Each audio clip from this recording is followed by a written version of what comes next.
BJP college hostel रे छात्र गंडगोल घटना रे परिस्थिति गुरुतर होइतबा बेले महाविद्यालय प्रशासन पक्षरु कार्यानुष्ठान प्रक्रिया आरंभ होइछे।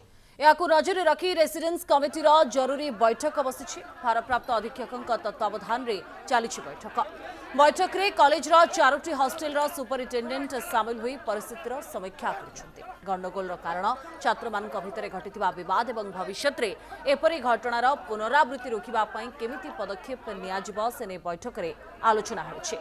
बीजेपी कॉलेज रो अशोक हॉस्टेल एवं आंबेडकर हॉस्टेल छात्रंक मध्यरे होइतिबा गोष्ठी संघर्ष दुई छात्र गोष्ठी भितरे भयंकर संघर्ष रे 25 रु अधिक छात्र आहत होइछथि। फेयरवेल उत्सव रे म्यूजिक बंद को नहीं आरंभ होइतिबा विवाद परे भयंकर रूप नेथिला। घटनास्थल रे पुलिस मुतयन होइछन्ति।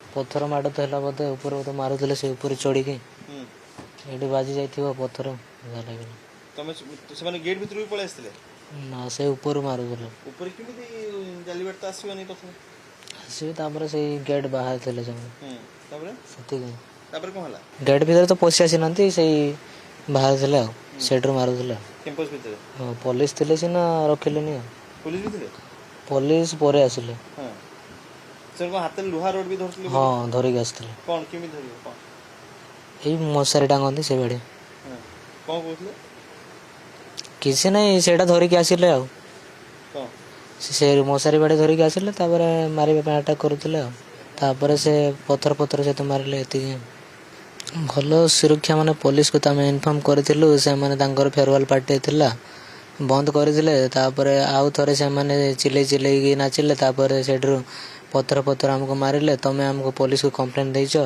एमिति कहले से माने।